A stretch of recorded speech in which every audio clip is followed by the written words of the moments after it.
السلام عليكم ورحمة الله وبركاته.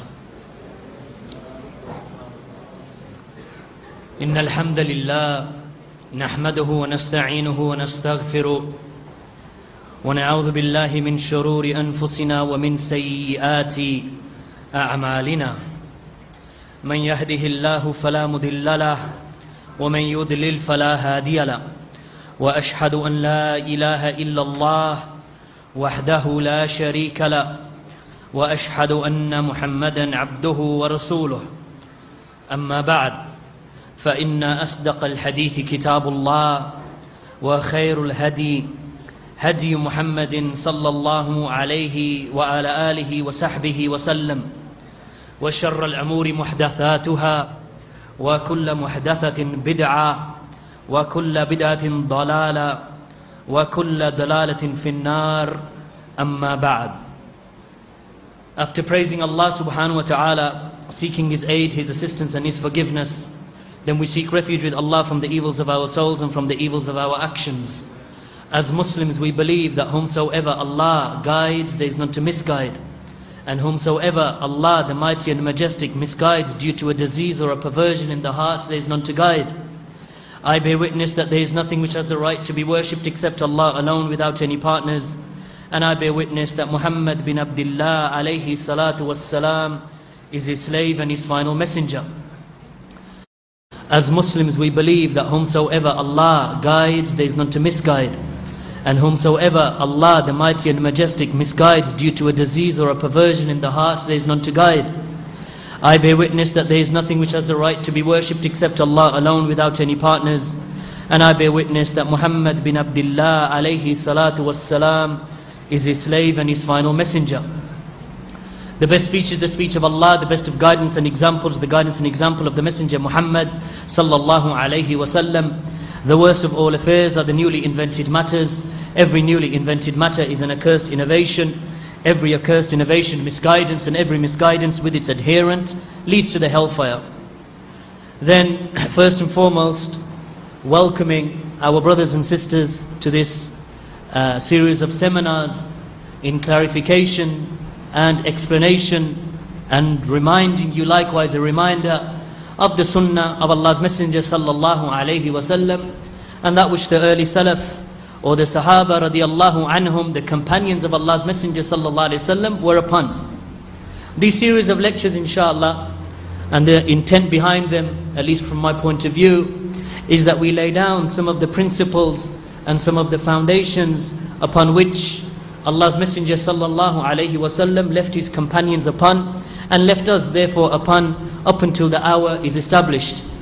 And during the course of these lectures, and we began them yesterday by a Jummah khutbah, and thereafter by a lecture or two lectures that were delivered in the evening, clarifying without leaving any room for maneuver with regard to that which the Salaf or the great Imams of the past, the Imams of guidance of the past were upon, and they are collectively known as our Salaf.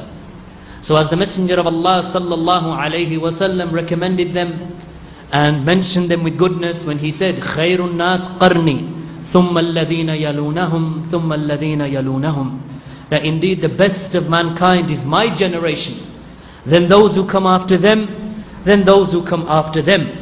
So the best of mankind was that generation. And we mentioned many of their names, or some of their names yesterday, and some of the legacy that they left behind by way of ilm, by way of knowledge, and by way of action. And every single generation that proceeds from their generations is expected to follow that generation. And they are none other than, of course, in the purest sense, the Prophet sallallahu alaihi wasallam and his companions, because the generations that came after, meaning the generation of the tabi'een and the atba'u tabi'een, they likewise were commanded to follow the way of the Sahaba radiallahu anhum. In the famous statement or the famous ayah that many of the Salafis are familiar with, or many of the people of Sunnah are familiar with, in which Allah Jalla wa Ala, Allah the Mighty and Majestic, has stated, وَمَنْ يُشَاقِقِ رَسُولَ مِنْ بَعْدِ مَا تَبَيَّنَ لَهُ الْهُدَى وَيَتَّبِ غَيْرَ سَبِيلِ الْمُؤْمِنِينَ نُوَلِّهِ مَا تَوَلَّى وَنُصْلِهِ جَهَنَّمَ وَسَاءَتْ مَسِيرًا. Where Allah subhanahu wa ta'ala stated that whomsoever contends with the Messenger of Allah sallallahu alayhi wasallam after the clear guidance has been conveyed to him, and then he chooses a path other than the path of the Messenger's companions, the believers, the companions of Allah's Messenger sallallahu alaihi wasallam, then Allah will leave him in the path that he has chosen, which is in opposition to the path of the companions of Allah's Messenger, and leave him in that path that he has chosen, burn him in the hellfire, and what an evil destination.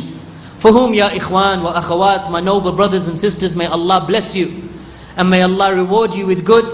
Who is the one whom Allah subhanahu wa ta'ala has made as the distinguishing sign between the people of Jannah and the people of the hellfire? None other than the Messenger of Allah sallallahu alaihi wasallam and his noble companions. Following the companions of Allah's Messenger sallallahu alaihi wasallam leads that person to the path to Jannah.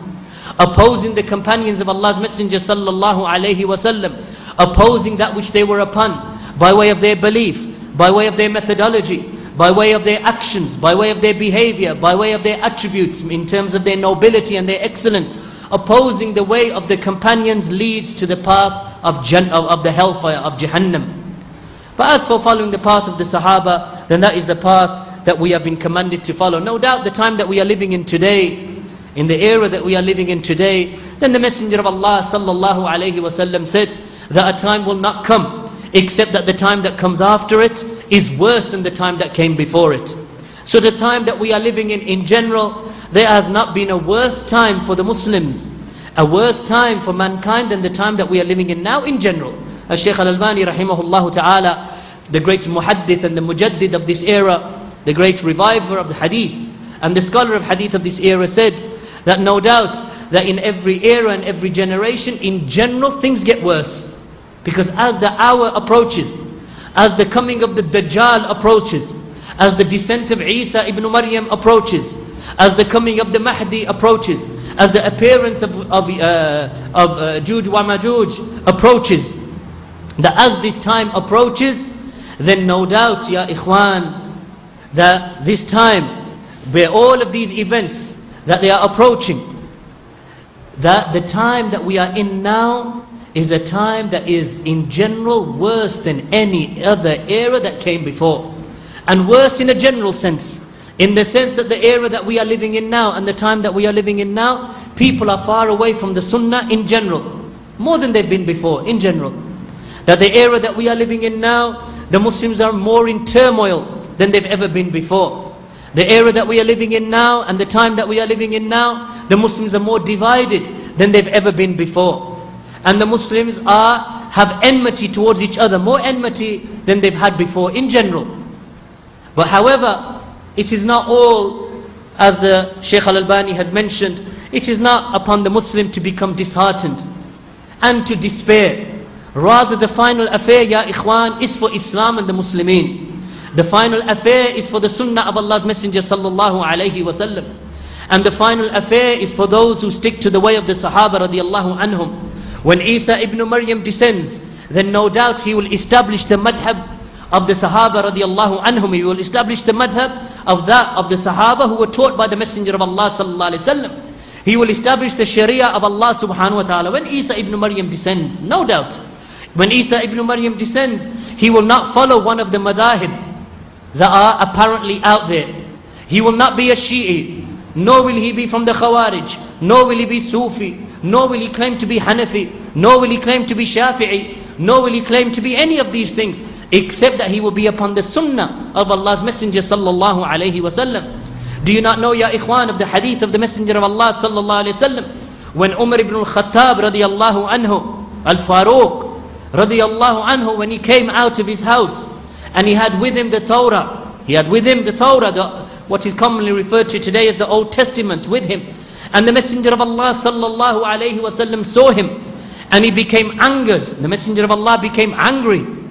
And he looked towards Umar and he said, "O son of Al-Khattab, O son of Al-Khattab," meaning Umar, "do you not know that even if Musa was alive today, alayhi salam, Moses, the Prophet himself, was alive today, he would have no choice but to follow me. So if the Prophets have no choice but to follow the Messenger of Allah sallallahu alaihi wasallam, the Prophets have no choice.